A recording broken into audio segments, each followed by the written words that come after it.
আমি আল্লাহ রাব্বুল আলামিনের কাছে নবীরা দোয়া করলে যেই নবী যেভাবে দোয়া করেছেন তার সেই দোয়া সেইভাবেই আমি আল্লাহ তাআলা কবুল করেছি। কেউ যদি দুনিয়ার কোনো বিষয়ে দোয়া করে থাকেন, দুনিয়াতেই আমি আল্লাহ কবুল করেছি। কেউ যদি আখিরাতের বিষয়ে দোয়া করে থাকেন, আমি আল্লাহ তার আখিরাতের বিষয়ে দোয়া কবুল করেছি। সেটা প্রত্যেক উম্মত মৃত্যুবরণ করার সাথে সাথে যার যার নবীর দোয়ার সুফল দেখতে পাবে। ওগো নবী মূসা, আপনিও ইতিপূর্বে যত দোয়া আমার কাছে করেছেন আমি সমস্ত দোয়া কবুল করেছি। এমনকি ফেরাউন যখন আপনাকে তাড়া করলো, ধাওয়া করলো, ফেরাউনের ধাওয়া খেয়ে আপনি নীল নদ পর্যন্ত গিয়ে থেমে গিয়েছিলেন। সামনে আপনার যাওয়ার কোনো পথ ছিল না, কোনো রাস্তা ছিল না, নদী পার হওয়ার মতো কোনো বাহন আপনার কাছে ছিল না, পিছনে যাবেন যাওয়ার মতো কোনো পরিবেশ ছিল না। সেনাবাহিনী নিয়ে ফেরাউন আপনাদেরকে একেবারে ঢেকে ফেলেছে। আপনি যেদিকে যাবেন সেদিকেই বিপদ। ওগো নবী মূসা, ওই অবস্থায় আপনি আমার কাছে দোয়া করেছিলেন, আর আমি আল্লাহ তাআলা দোয়া কবুল করে আপনার চিন্তার বাহিরে গিয়েও আমি আপনাকে নদীর মধ্য দিয়ে পথ বের করে দিয়েছি। ওগো নবী, সমস্ত দোয়া কবুল করেছি। যত বিপদে পড়ে দোয়া করেছেন আর আনন্দ নিয়ে দোয়া করেছেন, যেভাবেই দোয়া করেন না কেন, দুনিয়ার বিষয় হোক, আখিরাতের বিষয় হোক, দ্বীনি বিষয়ে হোক আর ব্যক্তিগত বিষয়ে হোক, যে কোনো বিষয়ে দোয়া করেছেন, দোয়া কবুল করেছি, কোনো শর্ত দেই নাই। আজকের এই দোয়াও আমি কবুল করব, কিন্তু এর সাথে একটা শর্ত জুড়ে দিলাম। সেটি হলো আপনার উম্মতদেরকে আমি হেদায়েতের উপরেই রাখবো, তাদেরকে পথভ্রষ্ট করব না।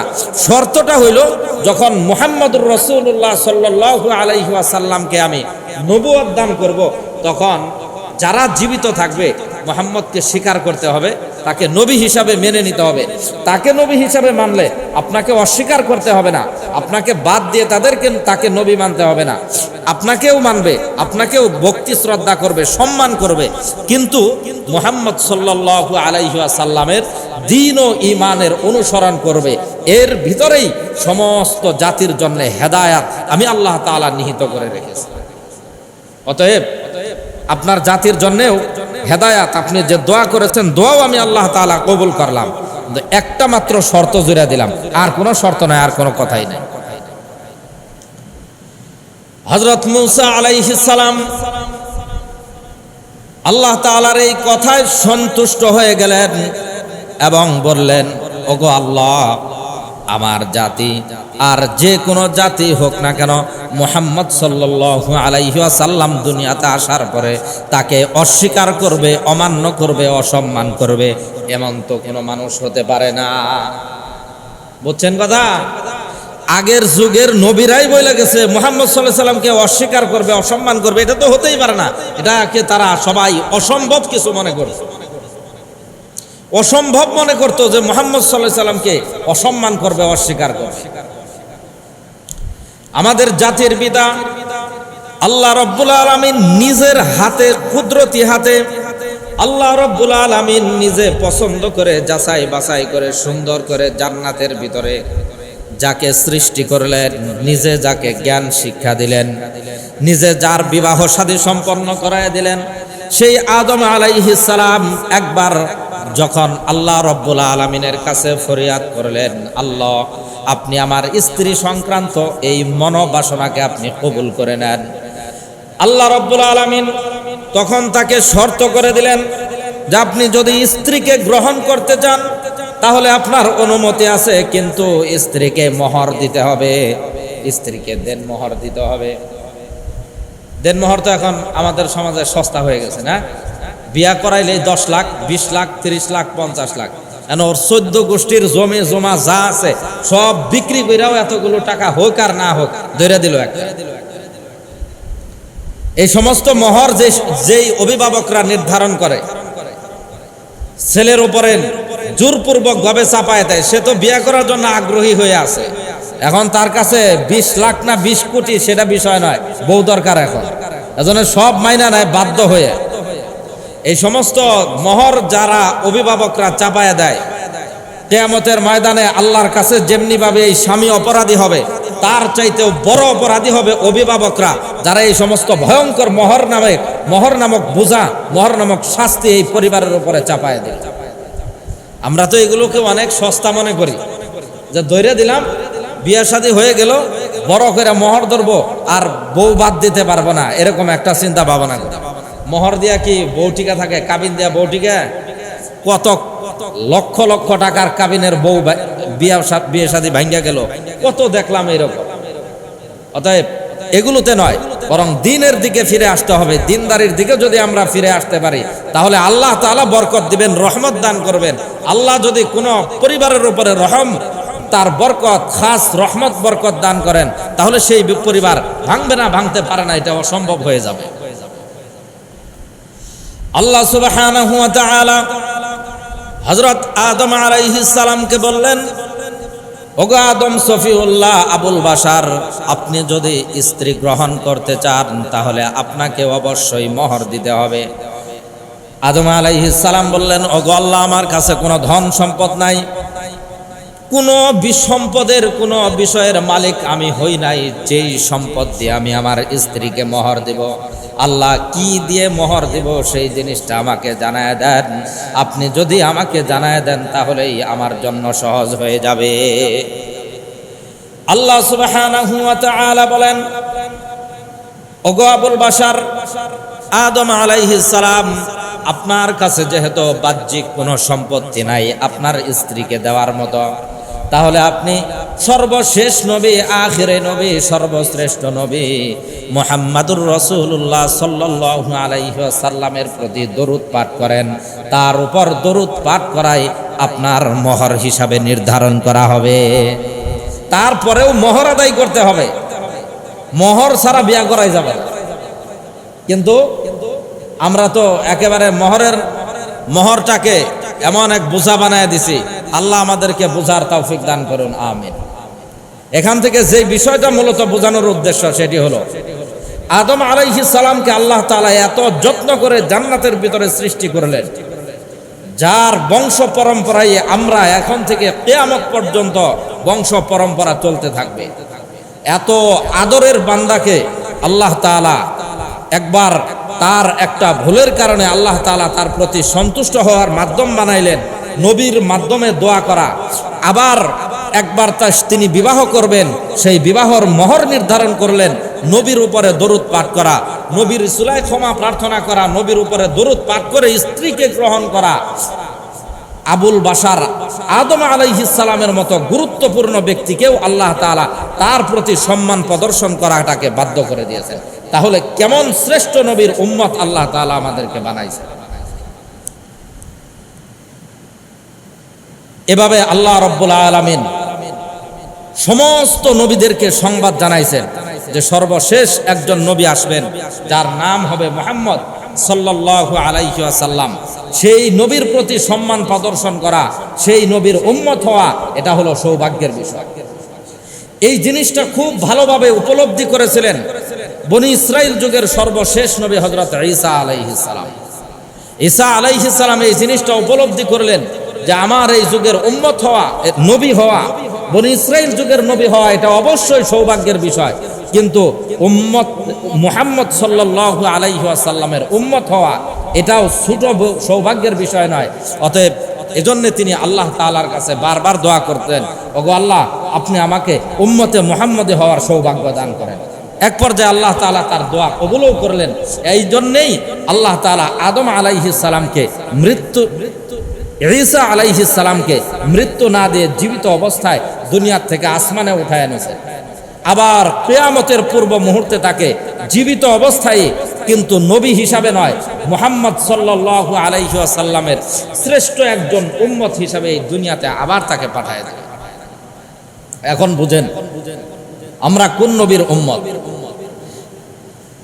বনি ইসরাইল যুগের নবী হওয়া সত্ত্বেও, রাসূল হওয়া সত্ত্বেও, তার উপরে আসমানি কিতাব এসেছে, কিতাব আসা সত্ত্বেও তিনি এতে পূর্ণাঙ্গ তৃপ্তি না, পরিপূর্ণ তৃপ্তি নয়। মুহাম্মদ সাল্লাল্লাহু আলাইহি ওয়াসাল্লামের উম্মত হওয়ার মধ্যে তিনি বেশি তৃপ্তি লাভ করবেন, বেশি আনন্দিত। এজন্য আল্লাহর কাছে দরখাস্ত করে তিনি আবার দুনিয়ায় আসার সুযোগ করে নিলেন।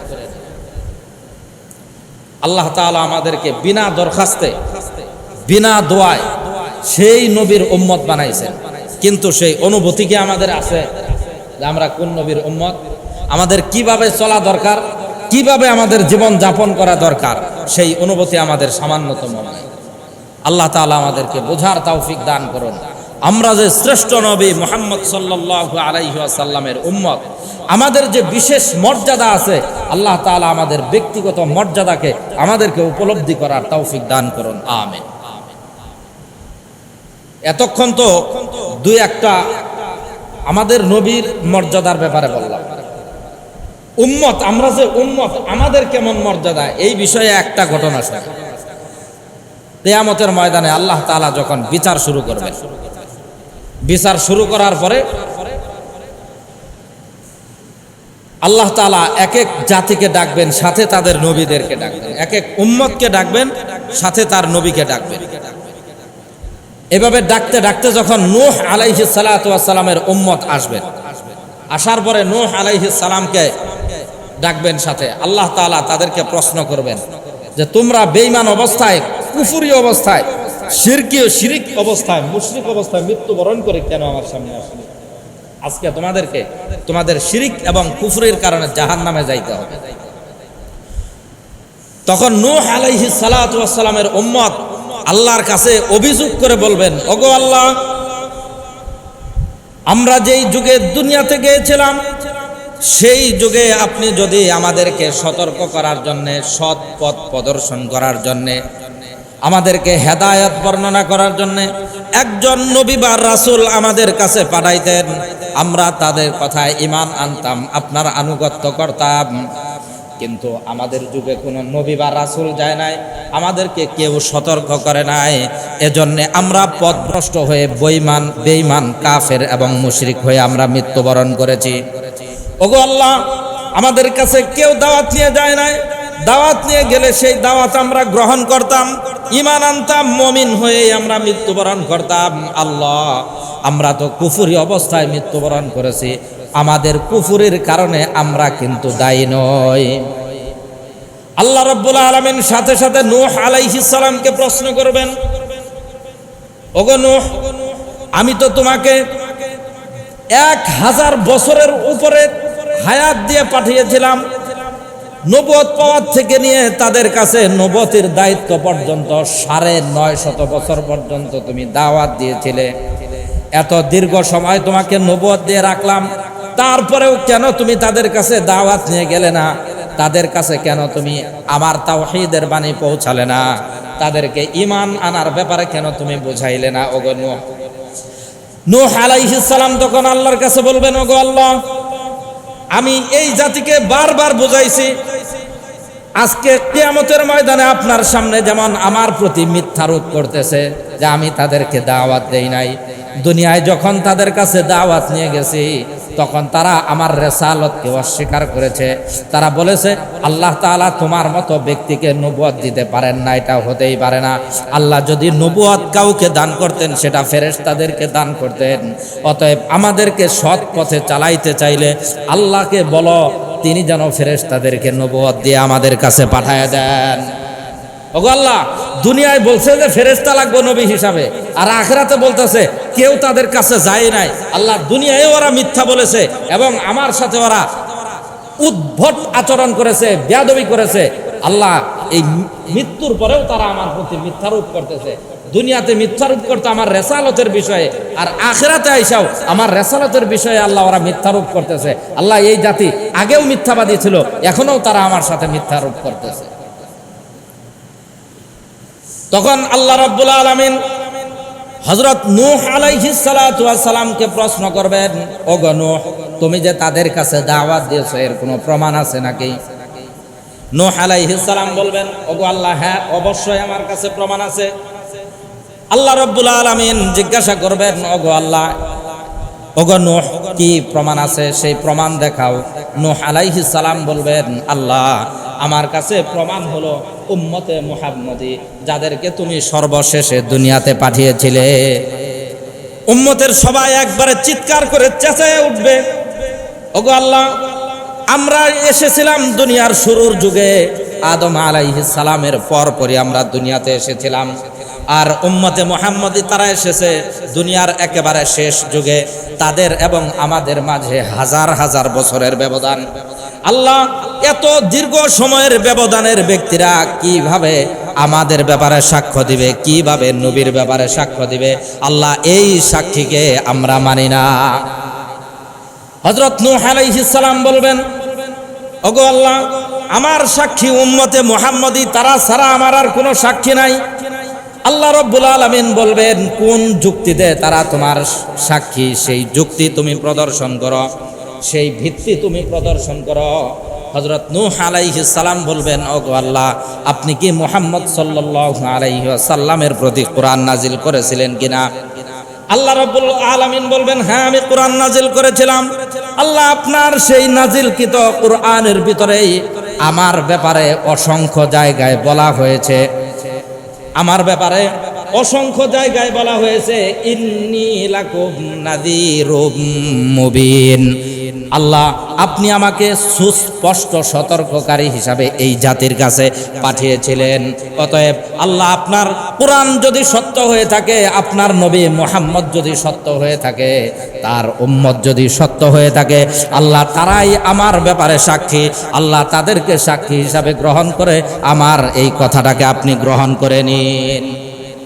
আল্লাহ রাব্বুল আলামিন ওই দিন নূহ আলাইহিস সালাতু ওয়াস সালামকে আপত্তি মুক্তি করার জন্য, উজর খাহি করার জন্য, নূহ আলাইহিস সালাতু ওয়াস সালামের পক্ষে সাক্ষী দেওয়ার জন্য আমাদেরকে পেশ করবেন, উম্মতে মুহাম্মদীকে পেশ করবেন যে, হে উম্মতে মুহাম্মদী, তোমরা নূহ আলাইহিস সালামের ব্যাপারে সাক্ষী দাও। ওই দিন আমরা নূহ আলাইহিস সালামের ব্যাপারে সাক্ষী দিয়ে বলবো, আল্লাহ, নূহ আলাইহিস সালামকে আপনি সত্য নবী এবং রাসূল করে পাঠিয়েছিলেন। আপনার দেওয়া দায়িত্ব নিয়েই তিনি দুনিয়াতে দায়িত্ব পালন করেছেন, তার উম্মতকে দাওয়াত দিয়েছেন, কিন্তু তার উম্মত তার কথা শুনে নাই। আমাদের সাক্ষীতে আল্লাহ তাআলা নবীদেরকে কিয়ামতের ময়দানে আপত্তি মুক্তি করবেন, বিচার মুক্ত করবেন। আমরা হইলাম সেই উম্মত, আমরা সেই উম্মত, আমাদের সাক্ষীতে আল্লাহ তাআলা নবীদেরকে বিচার মুক্ত করবেন। অথচ আমরা, আমাদের কি সেই চিন্তা ভাবনা মাথায় আছে?